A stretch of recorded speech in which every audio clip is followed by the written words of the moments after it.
मेरा नाम है मोहित और आपका स्वागत है हमारे YouTube चैनल हिस्ट्री चैंपियन में। तो जैसा कि आप जानते हो, आपका जो पेपर होने वाला है फिजिकल ज्योग्राफी का, उससे संबंधित जितने महत्वपूर्ण प्रश्न होने वाले हैं सारे के सारे मैं आपको पढ़ाने वाला हूं। उसका जो अगला महत्वपूर्ण प्रश्न आपके सामने, प्लेटो का जो विवर्तनिक जो सिद्धांत है उसका वर्णन कीजिए। मतलब प्लेटो का जो विवर्तनिक सिद्धांत है, प्लेट टेक्टोनिक थ्योरी, उसके बारे में विस्तार से आपको बताना है। कैसे आपके सामने जो प्लेटो का जो सिद्धांत होता है, प्लेटें किस प्रकार से आपके सामने जो अलग अलग आपके सामने जो प्लेटें पाई जाती हैं पूरी पृथ्वी के ऊपर, उसके बारे में अपन विस्तार से पढ़ेंगे। जो मैं पीडीएफ पढ़ा रहा हूं आपके सामने, अगर फ्री में प्राप्त करना चाहते हो तो आपको क्या करना पड़ेगा भाई, चैनल को सब्सक्राइब करना पड़ेगा। चैनल को सब्सक्राइब करोगे तब आपके सामने डिस्क्रिप्शन में प्ले लिस्ट का लिंक मिलेगा, वहां से जाकर आप अन्य वीडियो देख सकते हो इस पेपर से संबंधित सारे के सारे। और अगर आपके सामने आप क्या करना चाहते हो, डिस्क्रिप्शन में आपको जो टेलीग्राम का लिंक मिलेगा चैनल को सब्सक्राइब करने के बाद ही, तब क्या होगा आपके सामने टेलीग्राम के लिंक पे क्लिक करके आप क्या करोगे, जो हमारे टेलीग्राम चैनल पे पहुंच जाओगे, वहां पे फाइल वाले सेक्शन में जाकर ज्योग्राफी सर्च करना, छोटे शब्दों में, एक कैपिटल लेटर कोई मत यूज करना, सारे स्मॉल लेटर की ज्योग्राफी लिख लेना, सर्च करना। अलग अलग प्रकार की पीडीएफ आएंगे, उसमें बीए नीचे की तरफ स्क्रॉल करोगे तब बीए फर्स्ट सेमेस्टर ज्योग्राफी के नाम से पीडीएफ होगी, डाउनलोड करके पढ़ लेना। ये पीडीएफ आ जाएगी और उसको पढ़ लेना। फिर अगर आप कोई जो फ्लिपकार्ट मंत्रा से कोई प्रोडक्ट खरीदना चाहते हो और सबसे ज्यादा डिस्काउंट प्राप्त करना चाहते हो, तो यहाँ पर जो आपके सामने व्यू प्रोडक्ट वाला ऑप्शन है, व्यू प्रोडक्ट और आपके सामने जो शॉप वाला ऑप्शन है, इस पे क्लिक करके आप कोई भी प्रोडक्ट खरीदोगे, सबसे ज्यादा डिस्काउंट आपको देखने को मिलेगा। तो चलो शुरू करते हैं अब अपन वीडियो को। पहला सिद्धांत आपके सामने प्लेट जो विवर्तनिक सिद्धांत के बारे में। आधुनिक भूविज्ञान का ये सबसे महत्वपूर्ण सिद्धांत है। कौन सा? प्लेट विवर्तनिक जो सिद्धांत है वो आपके सामने आधुनिक जो भूविज्ञान है उसके सबसे जितने भी महत्वपूर्ण सिद्धांत है, सभी महत्वपूर्ण सिद्धांतों में से एक सिद्धांत कौन सा आपके सामने? प्लेट विवर्तनिक सिद्धांत है। यह वेगनर का महाद्वीपीय विस्थापन सिद्धांत की वैज्ञानिक व्याख्या करता है। और ये क्या करता है आपके सामने, जो वेगनर है उनके द्वारा महाद्वीपीय विस्थापन जो सिद्धांत है उसकी भी साथ की साथ व्याख्या कर देता है। तो वेगनर के सिद्धांत को बता देता है और साथ के साथ आपने जो महाद्वीपीय विस्थापन सिद्धांत किस तरीके से काम करता है उसके बारे में विस्तार से बताता है। यह सिद्धांत बताता है कि पृथ्वी की सबसे भारी कठोर परत, जिसे हम लिथोस्फीयर कहते हैं, कई विशाल व अनियंत्रित टुकड़ों में टूटी हुई है। यह सब क्या कहता है आपके सामने भाई, जो वेगनर का जो आपके सामने जो महाद्वीपीय विस्थापन सिद्धांत है उसमें उन्होंने क्या बताया, महाद्वीप कैसे टूटकर चले गए। अब ये बताया कि महाद्वीप भी किस चीज पर टिके हुए हैं। ये जो हमारी स्थल है, ये पृथ्वी है जिसपे अपन रहते हैं, स्थल पे जिसपे अपन रहते हैं, ये किस चीज से बनी हुई है? तो ये बताते हैं कि कई विशाल प्रकार के अलग अलग प्रकार के जो टुकड़ों में टूटी हुई होती है, और इसको किस नाम से जाना जाता है? प्लेटों के नाम से जाना जाता है। किस नाम से जाना जाता है? अलग अलग प्रकार की प्लेटों के नाम से जाना जाता है। समझ में आ गया आपको? पहला पॉइंट आपके सामने, सिद्धांत के मुख्य तत्व क्या है, क्या मुख्य वो कौन से प्रमुख तत्व आपके सामने, कौन से मुख्य तत्व हैं आपके सामने। पहला पॉइंट आपके सामने, प्लेटें। स्थल मंडल, पृथ्वी की ऊपरी परत, ऊपरी मेंटल का कुछ भाग कई बड़ी व छोटी प्लेटों में विभाजित होती है। मतलब जो स्थल मंडल होता है, पृथ्वी का जो स्थल मंडल होता है, ये पृथ्वी की जो ऊपरी परत होती है और ऊपरी मेंटल होता है, उसके कई बड़ी व छोटी जो प्लेटें होती हैं उसमें विभाजित होती है और उसी के आधार पर इसका निर्माण होता है। वर्तमान में आपके सामने कुछ 7 आपके सामने बड़ी प्लेटें हैं। प्रशांत plate, African plate, Eurasian plate, और उसके साथ कई छोटी प्लेटों के नाम से भी, और कई छोटे प्लेट भी हैं आपके सामने। देखो, प्रशांत महासागर प्लेट जो प्रशांत महासागरीय प्लेट है, अफ्रीकन प्लेट अफ्रीका की प्लेट हो गई आपके सामने, यूरेशियन प्लेट जो इसमें यूरेशिया मतलब भारत और जो यूरोप और एशिया दोनों आ जाते हैं इसके अंदर, ऑस्ट्रेलियन प्लेट, नॉर्थ अमेरिका और साउथ अमेरिका की प्लेट आपके सामने, और आपके सामने अंटार्कटिका की जो प्लेट है वो पाई जाती है। तो इस प्रकार की कुछ 7 प्रकार की प्लेटें होती हैं, और बाकी आपके सामने कई छोटी प्लेटें भी पाई जाती हैं। ये प्लेट है, ये किस प्रकार की होती हैं आपके सामने? कठोर होती हैं और महाद्वीपीय तथा महासागरीय क्रस्ट से बनी होती हैं। तो प्लेटें किस प्रकार की होती हैं आपके सामने? कठोर होती हैं और महाद्वीपीय व महासागरीय जो क्रस्ट होता है उनसे इसका निर्माण होता है। समझ में आ गया आपके सामने? मतलब जो कुछ महाद्वीप से चीजें निकल कर आ गई, कुछ महासागरीय चीजों से मिलकर इन सभी चीजों का निर्माण होता है आपके सामने। समझ में आ गया? तो ये देख लो आपके सामने भाई, इस प्रकार की जो देखो, ये है पूरी की पूरी जो नॉर्थ अमेरिकन प्लेट के नाम से जाना जाता है। ये पूरी की पूरी प्लेट है, इसको कौन सी प्लेट के नाम से जाना जाता है? नॉर्थ अमेरिकन प्लेट के नाम से जाना जाता है। ये इधर वाली भाई पैसिफिक प्लेट है, या आपके सामने कौन सी प्लेट है, अफ्रीका वाली प्लेट है। समझ में आ गया आपको अच्छे से। अगले वाला पॉइंट है इसमें संचालन शक्ति, ड्राइविंग फोर्स।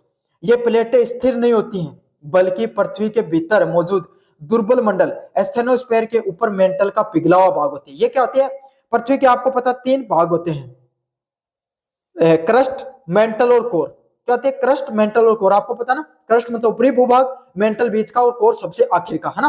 तो मेंटल होता है ना, मेंटल जो क्रस्ट और मेंटल जो आपके सामने दो जो भूभाग होते हैं, उसके बीच का एक जगह होती है, उसको स्टेनोस्फेयर के नाम से जाना जाता है। और यहाँ पर पिघला हुआ मैग्मा पाया जाता है। जो ज्वालामुखी में अभी जो इंडोनेशिया में जो ज्वालामुखी फटी थी, उसमें जो जो लावा निकला था ना, मावा बोल दिया, लावा निकला था, वो लावा क्या होता है, जो पृथ्वी होती है, जो चट्टाने पिघली हुई चट्टाने होती है ना, वो पिघली हुई स्टेनोस्फेयर में ही रहता है वो लावा सारा सारा। समझ में आ गया। उसको दुर्बल मंडल के नाम से जाना जाता है, और ये दुर्बल मंडल बहुत धीमी गति से तैर रहा होता है। समझ में आ गया आपके सामने। तो इसके इनके खिसक जो इसका अर्थ यही है कि जो प्लेटें होती है ना, ये आपके सामने क्रस्ट, तो जो क्रस्ट जो सबसे ऊपरी भाग आपके सामने स्थल मंडल का, वो सबसे ज्यादा कठोर होता है, लेकिन इसके नीचे क्या पाया जाता, लावा पाया जाता, पिघला हुआ लावा पाया जाता, तो इसके ऊपर ये तैर रही होती है। समझ में आ गया। इसीलिए क्या होती है आपके सामने, इनमें मोमेंट देखने को मिलता है। अभी ऐसे नहीं तैर रही होती है जैसे कोई समुद्र पे कोई नाव तैर रही होती है, बहुत जल्दी जल्दी, बहुत धीरे धीरे इनकी गति होती है। इनके खिसकने का मुख्य कारण होता है मेंटल में उत्पन्न होने वाली संवहन धाराएं, जो गर्मी के कारण उड़ती और गिरती हैं। ये धाराएं इन प्लेटों को आगे बढ़ाती हैं। मतलब इन सब चीजों के खिसकने के कारण क्या होता है आपके सामने, कन्वेंशनल करंट पैदा होता है। समझ में आ गया आपके सामने।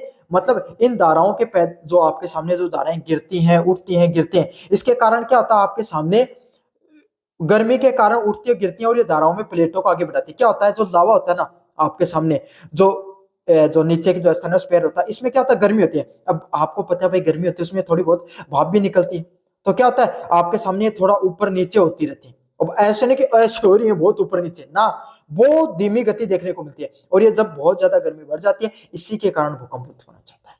समझ में आ गया आपके सामने।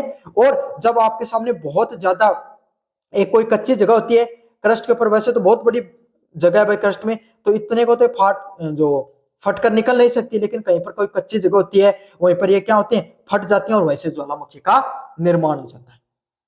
समझ में आ गया आपके सामने हर चीज को। अगले वाला पॉइंट आपके सामने प्लेटों की गति। प्रति प्लेट प्रति वर्ष 2 सेंटीमीटर से 12 सेंटीमीटर तक की गति से खिसकती है।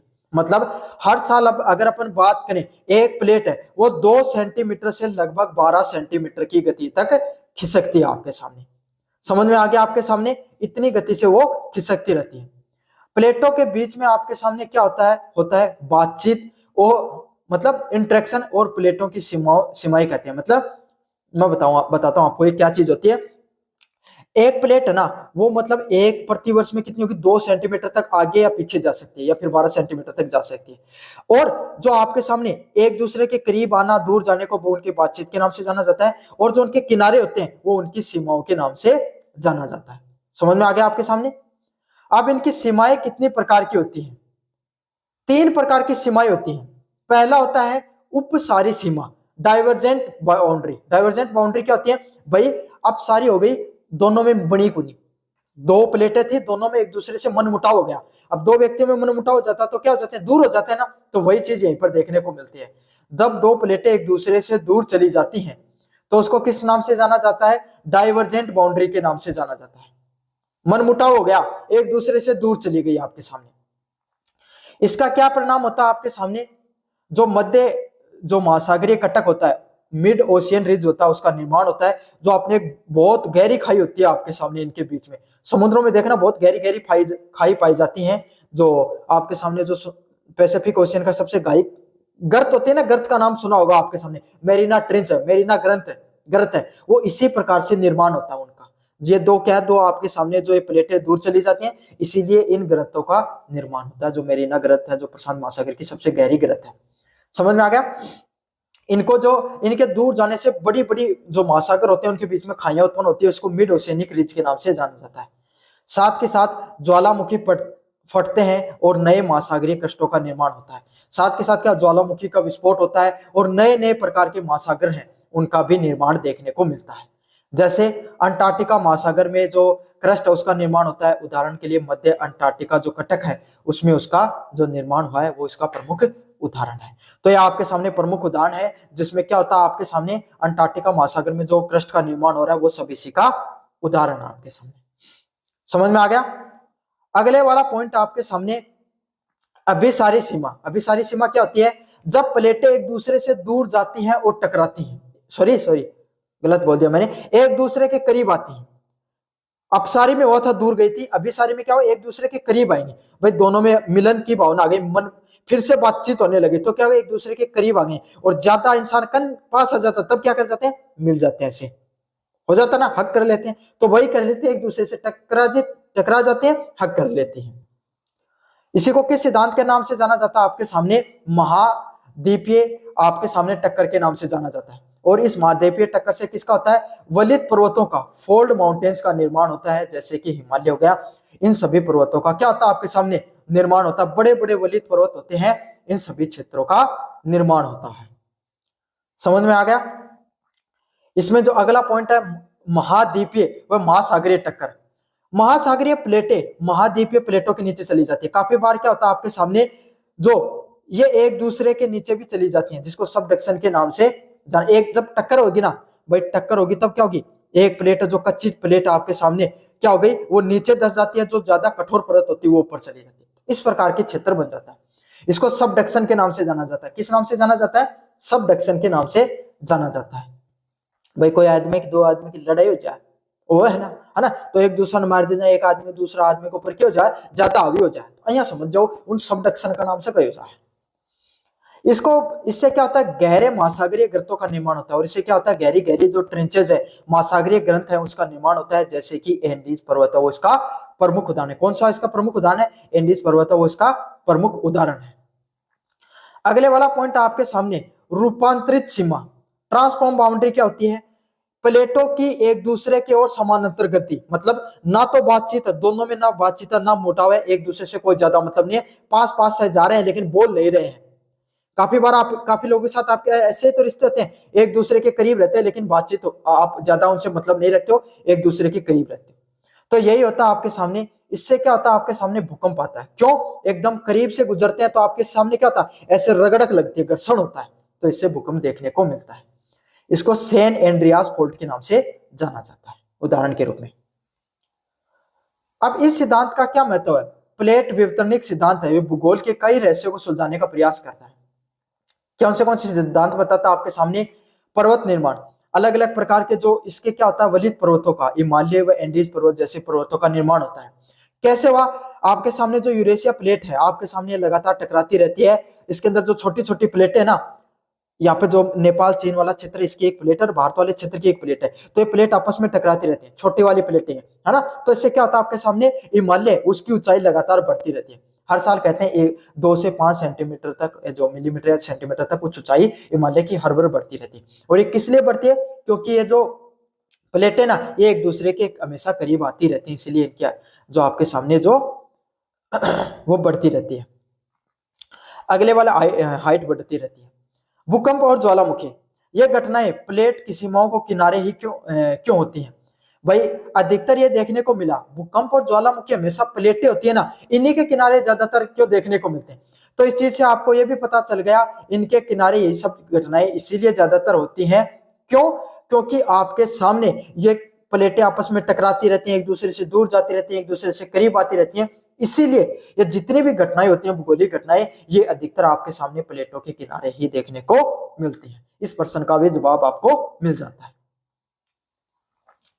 अगले वाला पॉइंट आपके सामने महाद्वीपों का विस्थापन होना। वेगनर का सिद्धांत को वैज्ञानिक आधार भी मिलता है, और जो वेगनर के द्वारा जो सिद्धांत दिया गया उसको वैज्ञानिक ढंग से भी हम विस्तार से क्या कर सकते हैं, समझ सकते हैं कि भाई आपके सामने जो ये महाद्वीप है इनका विस्थापन क्यों देखने को मिलता है। महासागरीय गर्तों और कटकों का निर्माण किस प्रकार से होता है? महासागरीय जो समुद्री तल होता है उसमें आपके सामने जो विस्तार देखने को मिलता है वो किस प्रकार से देखने को मिलता है। इस प्रकार के जितने प्रश्न है इन सभी प्रश्नों को आपको उत्तर इसके अंदर मिल जाता है।